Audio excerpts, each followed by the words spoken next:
یا ایھا الذین آمنوا قوا انفسکم واہلیکم نارا وقودھا الناس والحجارہ، اے ایمان والو اپنے آپ کو بھی جہنم کی آگ سے بچاؤ اور اپنے گھر والوں کو بھی جہنم کی آگ سے بچاؤ۔ کبھی آپ نے دیکھا ہے آگ میں جلنے کے بعد باڈی کا کیا حال ہوتا ہے؟ نہیں دیکھا ہے تو ذرا غازہ، فلسطین کے شہر غازہ کے ویڈیوز آپ جا کے دیکھ لیجئے۔ چھوٹے چھوٹے بچے کھیل رہے ہیں، اچانک ڈرون کا حملہ ہوتا ہے اور بچوں کے چیتھڑے اڑ جاتے ہیں۔ اور وہ دنیا جسے کتوں کی بڑی فکر ہے، جسے چوہوں کی بڑی فکر ہے، جس دنیا میں جانوروں کے ادھیکار کے لیے بڑے بڑے ادارے قائم ہیں، اس دنیا کے کانوں پر جوں نہیں رینگتی ہے۔ غازہ لٹتا رہا، بچے تڑپتے رہے، مائیں بیوہ ہوتی رہی، بچے یتیم ہوتے رہے، ان کے گھر جلتے رہے، پورا غازہ تباہ کر دیا گیا۔ اور آج بھی اسرائیل دنیا کا ہیرو بنا ہوا ہے اور دنیا کی بڑی بڑی طاقتیں اس کا سپورٹ کر رہی ہیں۔ مگر یاد رکھو میرے بھائی، قرآن کا وعدہ ہے، اللہ کا وعدہ ہے کہ اے نبی بتا دیجئے ان ظالموں کو عنقریب معلوم ہو جائے گا اَيَّ مُنْقَلَبٍ يَنْقَلِبُونَ کہ ان کا انجام کیا ہونے والا ہے۔ ان ظالموں کو بہت جلد پتہ چل جائے گا۔ ظلم کا انجام کبھی بہتر ہونے والا نہیں ہے۔ ظالم کوئی بھی ہو، چاہے وہ آپ کے ہندوستان میں، انڈیا میں بھی کسی بھی طریقے سے کوئی ظلم کر رہا ہو، کسی کا نام لینے کی ضرورت نہیں ہے، اگر کسی بے قصور کو اگر مارا جا رہا ہے، اس کے گھر کو گرایا جا رہا ہے، اس پر ظلم و ستم کیا جا رہا ہے، اس ظلم کے اوپر میڈیا خاموش ہو جائے، بڑے بڑے لیڈر خاموش ہو جائیں، مگر اللہ تبارک و تعالیٰ کی نظروں میں سب کچھ ہے میرے بھائیوں، اس کے علم میں سب کچھ ہے، وہ سب دیکھ رہا ہے، سب سن رہا ہے، اور اللہ کی عدالت میں ہر ظالم کو اپنے انجام تک پہنچنا ہے انشاءاللہ۔ یاد رکھو میرے بھائی، یاد رکھو ظالم کا انجام بہت برا ہونے والا ہے۔ تو آج فلسطین کے شہر غازہ میں یہ جلنے والے چھوٹے چھوٹے بچے، ان کی ٹوٹی پھوٹی لاشوں کو دیکھ کر اگر آپ کو محسوس ہوتا ہو کہ دنیا کے بارود اور دنیا کی آگ میں جلنے کے بعد لاش کا یہ حال ہوتا ہے، تو جہنم کی آگ میں جلنے کے بعد کیا حال ہوگا میرے بھائی۔ اور جہنم کی آگ کے بارے میں اللہ کے نبی فرماتے ہیں کہ دنیا کی آگ سے 70 ٹائم زیادہ خطرناک ہوگی، دنیا کی آگ سے 70 گنا زیادہ خطرناک ہوگی جہنم کی آگ۔ اور اس جہنم کی آگ میں اگر ہم جلا دیے جائیں، اللہ نہ کرے، یا ہمارے بچے جلا دیے جائیں، تو ہم کیسے برداشت کریں گے میرے بھائیوں۔ اس لیے قرآن کہتا ہے قُوا أَنفُسَكُمْ وَأَهْلِيكُمْ نَارًا، اپنے آپ کو اور اپنے گھر والوں کو جہنم کی آگ سے بچاؤ۔ وَقُودُهَا النَّاسُ وَالْحِجَارَةُ، وہ گیس سے نہیں جلے گی، وہ لکڑی سے نہیں جلے گی، وہ کوئلے سے نہیں جلے گی۔ جہنم کی آگ کا ایندھن انسان اور پتھر ہوں گے، وہ انسانوں سے جلے گی، وہ پتھروں سے جلے گی۔ دنیا میں ایک بار جل گئے، مر گئے، کام ختم۔ جہنم کی آگ میں بار بار جلایا جائے گا۔ کلما نضجت جلودہم بدلناہم جلودا غیرہا لیذوقوا العذاب، جب ایک بار ان کی چمڑی جل جائے گی، اللہ تبارک و تعالیٰ نئی چمڑی چڑھا دے گا تاکہ بار بار جلنے کی تکلیف ان کو دی جائے۔ اب میرے بھائیوں ذرا اپنے دل پر ہاتھ رکھ کے بتاؤ، کیا ہم برداشت کریں گے ہمارے بچے ہمارے سامنے جل جائیں، ہماری بیوی ہمارے سامنے جہنم کی آگ میں جلا دی جائے؟ ہم سوچ بھی نہیں سکتے، ہم تصور بھی نہیں کر سکتے۔ جب ہم نہیں سوچ سکتے، نہیں تصور کر سکتے، تو قرآن کی آیت پر عمل کرو۔ قُوا أَنفُسَكُمْ وَأَهْلِيكُمْ نَارًا، اپنے آپ کو اور اپنے گھر والوں کو جہنم کی آگ سے بچانے کا انتظام کرو۔ میرے پیارے ساتھیوں، کس بات کا آپ انتظار کر رہے ہیں؟ کس بات کا انتظار کر رہے ہیں؟ توبہ کرنے میں کیوں دیر کر رہے ہیں؟ اللہ سے معافی مانگنے میں کیوں دیر کر رہے ہیں؟ اگر نماز نہیں پڑھتے ہو، آج سے یہاں سے طے کر کے نکلو۔ بٹ رہا کہ اس جلسے کا جتنا خرچ ہوا ہے، جتنی محنت ہوئی ہے، مولانا رستم امینی صاحب اور ان کی پوری ٹیم نے جو محنت کی ہے، میں سمجھتا ہوں اس پورے مجمع میں اگر ایک بے نمازی نمازی بن جائے، ایک بے پردہ لڑکی با پردہ بن جائے، ایک زانی اپنے زنا سے توبہ کر لے، ایک نشہ کرنے والا نشہ چھوڑ دے، ایک انسان بھی اگر راہ راست پر آ جائے، میں سمجھتا ہوں ساری محنت کامیاب ہو جائے گی۔ میرے بھائی توبہ کر لے، اللہ کی بارگاہ میں رجوع کر لے، اللہ سے معافی مانگ لے۔ یہ زندگی کب ختم ہو جائے گی نہیں جانتے۔ سامان 100 برس کا ہے، پل کی خبر نہیں۔ سامان 100 برس کا، پل کی خبر نہیں، ایک پل کی گارنٹی نہیں ہے۔ ہم تو اس بات کی گارنٹی بھی نہیں دے سکتے کہ صبح کا سورج ہمیں دیکھنے کو ملے گا، کب کس کو ہارٹ اٹیک آ جائے، کب کس کو کون سی بیماری آ جائے، کب موت کون سے بہانے سے آ جائے، ہم نہیں جانتے۔ میرے بھائی، اس کے پہلے کی موت آ جائے اللہ سے توبہ کر لو، کیونکہ جب موت آ جائے گی پھر دوبارہ چانس ملنے والا نہیں ہے، پھر دنیا میں لوٹایا جانے والا نہیں ہے۔ حتی اذا جاء احدهم الموت قال رب ارجعون، میرے بندے جب موت کا ٹائم آئے گا تو بندہ کہے گا اے اللہ مجھے دوبارہ دنیا میں ایک بار جانے کا موقع دے دے، لعلی اعمل صالحا فیما ترکت، اے اللہ میں وعدہ کرتا ہوں میں دنیا میں دوبارہ آنے کے بعد نیک عمل کروں گا۔ اللہ فرماتا ہے کلا، ہرگز ایسا ہونے والا نہیں ہے، انہا کلمۃ هو قائلها، میرے بندے یہ تو بس ایک بات ہے جو تیرے منہ سے نکل رہی ہے، یہ بات کبھی پوری ہونے والی نہیں ہے۔ وَمِن وَرَائِهِمْ بَرْزَخٌ إِلَىٰ يَوْمِ يُبْعَثُونَ، اب قیامت تک تجھے برزخ میں رہنا ہے، قبر کی زندگی گزارنا ہے۔ مرنے کے بعد کوئی آتما واتما نہیں آتی، یہ بالی ووڈ کی فلموں میں ہوتا ہے، یہ سیریلوں میں ہوتا ہے کہ آتما واپس آتی ہے۔ ہمارے اسلام میں آتما کے روح کے واپس آنے کا کوئی کانسیپٹ نہیں ہے۔ مرنے کے بعد ہم اور آپ برزخ میں جائیں گے اور وہاں اپنے عمل کے اعتبار سے اچھے یا برے حالت میں رہیں گے، اور پھر آخرت میں حساب و کتاب ہوگا۔ میرے عزیزو، اس وقت کے آنے کے پہلے توبہ کر لو۔ میں پھر سے جو شروع میں نے آیت پڑھی تھی اسی آیت کو پھر سے آپ کو یاد دلا رہا ہوں، الم یأن للذین آمنوا ان تخشع قلوبہم لذکر اللہ، کیا ایمان والوں کے لیے ابھی بھی وہ وقت نہیں آیا کہ اللہ کا کلام سن کر کے ان کے دل پگھل جائیں؟ میرے بھائی، ایک مومن کی نشانی یہ ہے، ایک مومن کی پہچان یہ ہے، اللہ کا نام اس کے سامنے لیا جائے تو وہ کانپ جائے۔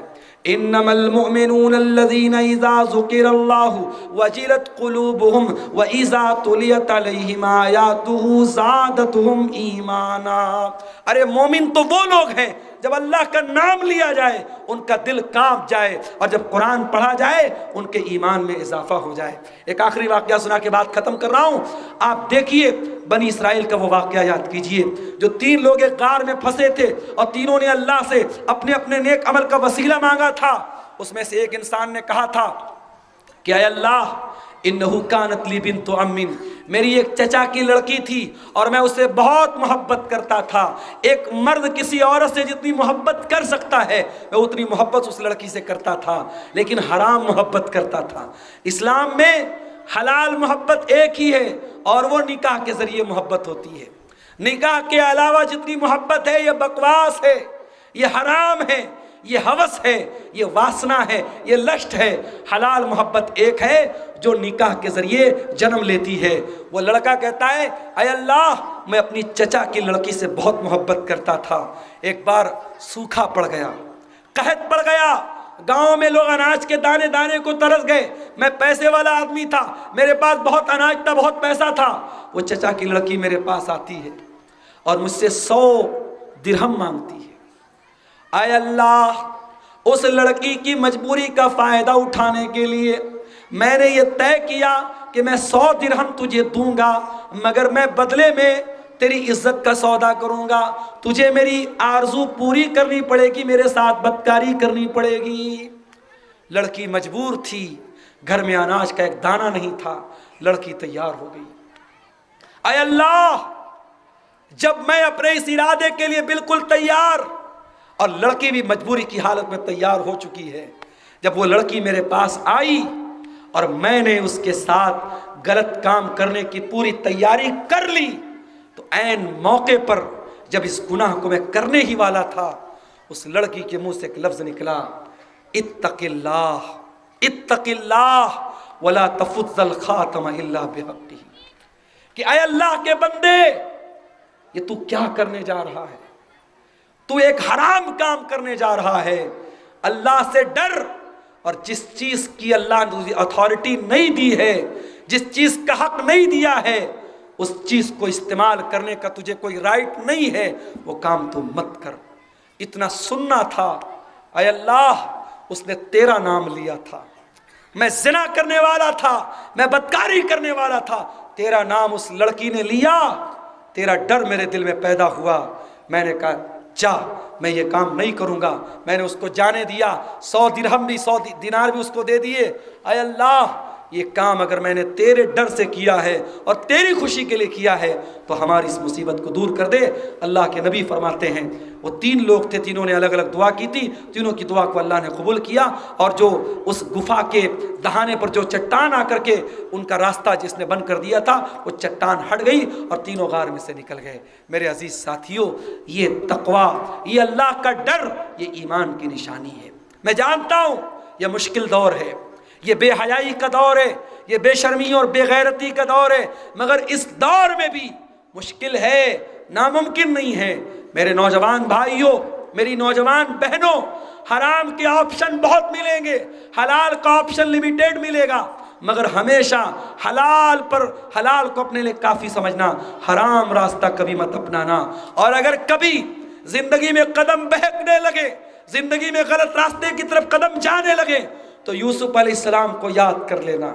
میرے نوجوانوں، اگر تم اسمارٹ اور ہینڈسم ہو اور تمہیں یہ ڈر ہے کہ تم لڑکیوں کے چکر میں پھنس جاؤ گے، اور میری بہنوں اگر تم بہت خوبصورت ہو اور تمہیں اس بات کا ڈر ہے کہ تمہاری خوبصورتی تمہیں بدکاری اور زناکاری کے فتنے میں ڈال دے گی، تو اپنی بہنوں سے بھی کہنا چاہوں گا، اپنے بھائیوں سے بھی کہنا چاہوں گا کہ یاد کر لینا، اللہ کا ایک بندہ تھا جس کا نام یوسف تھا، اور یوسف علیہ السلام اتنے خوبصورت تھے کہ اللہ کے نبی فرماتے ہیں دنیا کی آدھی خوبصورتی یوسف کو دی گئی تھی۔ اتنے خوبصورت تھے کہ ان کو دیکھ کر مصر کی عورتوں نے اپنے ہاتھ کاٹ ڈالے تھے۔ لیکن وہی یوسف جس عورت کے گھر میں رہتے تھے، جس کا نام زلیخا، علماء نے اور علماء تفسیر نے اس کا نام بتایا زلیخا نام کی وہ عورت جس کے گھر میں یوسف علیہ السلام رہتے تھے، بہت خوبصورت تھی۔ اس نے ایک دن موقع دیکھا اور گھر کے سارے دروازے بند کر لیے، اور گھر کے اندر اکیلے یوسف ہیں، وہ عورت تھے۔ آج تو ہمارا نوجوان زناکاری اور بدکاری کے موقع تلاش کرتا ہے، کسی لڑکی کا نمبر مل جائے، کسی لڑکی کا کانٹیکٹ مل جائے، کسی سے راہ و رسم بڑھانے کا راستہ مل جائے۔ یوسف کو تو راستہ مل رہا ہے، لڑکی خود بلا رہی ہے، عورت خود بلا رہی ہے، گھر کے دروازے بند، کھڑکیاں بند، کوئی CCTV کیمرہ نہیں، کوئی موبائل کی ریکارڈنگ کا ڈر نہیں، کسی پولیس کا ڈر نہیں۔ عورت خود اس گھر کی ملکہ ہے، اور عورت خود کہہ رہی ہے ہائی تلک، اے یوسف آ جاؤ میری باہوں میں۔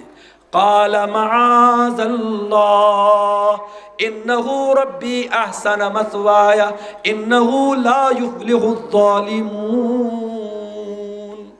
حضرت یوسف نے کہا نہیں، میں اللہ کی پناہ چاہتا ہوں۔ اے زلیخا، اے اس گھر کی ملکہ، اے میری مالکن، میں یہ کام نہیں کر سکتا، میں اتنا نمک حرام نہیں ہوں۔ تیرے گھر میں مجھے ٹھکانہ ملا ہے، تیرے شوہر نے مجھے اس گھر میں رہنے کو ٹھکانہ دیا ہے، میں تیرے شوہر کے ساتھ اتنی بڑی خیانت کروں، یہ گناہ میں نہیں کر سکتا۔ یوسف علیہ السلام نے اپنے دامن کو بچایا اور عورت نے حملہ کیا۔ یوسف علیہ السلام دروازے کی طرف بھاگے، عورت پیچھے سے جھپٹتی ہے، حملہ کرتی ہے، اور اسی چھینا جھپٹی میں یوسف کا کرتا پیچھے سے پھٹ جاتا ہے۔ دروازہ کھلا، سامنے عورت کا شوہر موجود ہے۔ شوہر کو دیکھتے ہی گرگٹ کی طرح رنگ بدل لیتی ہے، کہتی ہے دیکھیے یہ میری عزت لوٹنے کی کوشش کر رہا تھا، میرے ساتھ غلط کام کرنے کا ارادہ کر رہا تھا۔ یوسف علیہ السلام نے کہا نہیں، اللہ جانتا ہے میں بالکل بے داغ ہوں، اس نے میرے ساتھ غلط کام کرنے کا ارادہ کیا تھا۔ اسی عورت کا ایک رشتہ دار بھی وہاں پر موجود تھا، اس نے کہا چلو ٹھیک ہے، ایک چیز ہمارے پاس، ایک سولوشن ہمارے پاس ہے۔ یہ عورت کہہ رہی کہ یوسف زبردستی کر رہے تھے اور یوسف کا کرتا بھی پھٹا ہوا ہے۔ اگر کرتا آگے سے پھٹا ہے اس کا مطلب کہ عورت اپنے ڈیفنس میں کرتے کو عورت نے پھاڑا ہے، اور اگر یوسف کا کرتا پیچھے سے پھٹا ہے اس کا مطلب یوسف بھاگ رہے تھے اور عورت نے پیچھے سے کرتا پکڑا ہے۔ حضرت یوسف کا کرتا پیچھے سے پھٹا تھا۔ میرے عزیزوں، یوسف نے اپنے دامن کو بچایا، اور آگے چل کر کے وہ دور بھی آیا۔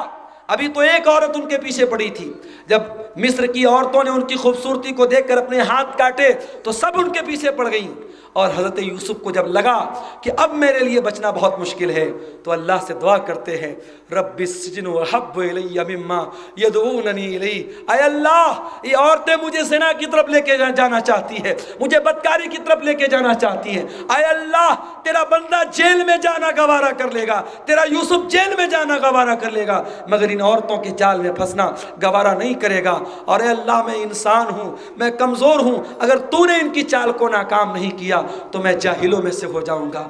میرے نوجوان ساتھیوں، آج بھی آپ کے لیے یوسف کا اسوہ موجود ہے، یوسف کا نمونہ موجود ہے، یوسف کا کردار پیدا کرو۔ زمانے میں بہت ساری زلیخائیں ملے گی، زمانے میں بے حیائی کے بہت سارے موقع ملیں گے، اپنے دامن کو بچا کے رکھنا، اپنی آبرو کو بچا کے رکھنا میری بہنوں، اپنے قدم کو ہمیشہ غلط راستے سے بچا کے رکھنا۔ اور یاد رکھنا، یہ سوشل میڈیا پر آئی لو یو بولنے والے، پیار محبت کا ڈھکوسلا دکھانے والے اور پیار بھرے لمبے لمبے ویڈیو بھیجنے والے، یہ سب مکار ہیں، یہ سب جھوٹے ہیں، یہ تیرے جسم کے ساتھ کھیلنا چاہتے ہیں، تیری آبرو کے ساتھ کھیلنا چاہتے ہیں۔ کبھی ان کے جال میں نہ پھنسنا۔ عزت، جس رشتے میں عزت ہوتی ہے وہ نکاح کا رشتہ ہوتا ہے۔ محبت اور پیار یہ واٹس ایپ اور فیس بک پر آئی لو یو لکھنے سے نہیں ہوتی ہے۔ پیار اور محبت وہ ہوتی ہے جو نکاح کے ذریعے شوہر بیوی کو دیتا ہے، بیوی شوہر کو دیتی ہے۔ یہ چند باتیں اصلاح معاشرہ کے تعلق سے میرے عزیزوں آپ کے سامنے میں نے رکھی ہیں۔ اور موبائل سے فوٹو لینا کیسا ہے؟ اب آج کے زمانے میں کوئی یہ بھی سوال کرتا ہے، بتائیے، یہ پورا موبائل سے ویڈیو بن رہا ہے، جس طریقے سے ویڈیو بن سکتا ہے ویسے ہی موبائل سے فوٹو بھی لیا جا سکتا ہے۔ اس لیے کہ علماء کی ایک بڑی جماعت کا کہنا ہے کہ موبائل سے جو فوٹو لیا جاتا ہے وہ تصویر جو حرام ہے اس تصویر میں وہ شامل نہیں ہے، کیونکہ حدیثوں میں جس تصویر کو حرام کہا گیا ہے اس میں یہ الفاظ ملتے ہیں کہ بندہ اللہ تعالیٰ کی تخلیق کا مقابلہ کرتا ہے، بندہ ایک کریشن کرتا ہے۔ جیسے پینٹر جب پینٹنگ کرتا ہے تو ناک بناتا ہے، منہ بناتا ہے، آنکھ بناتا ہے، تو گویا کہ وہ اللہ کے کریشن کے مقابلے میں ایک کریشن کرتا ہے۔ کیمرے سے آپ کوئی کریشن نہیں کرتے، کیمرہ آپ نے سامنے رکھا، کیمرے نے پھٹاک سے فوٹو لے لیا، ایک کیپچر کر لیا، ایک عکس لے لیا، تو یہ کیپچر ہے، یہ کوئی پینٹنگ نہیں ہے، کوئی پورٹریٹ نہیں ہے۔ اس لیے کیمرے کی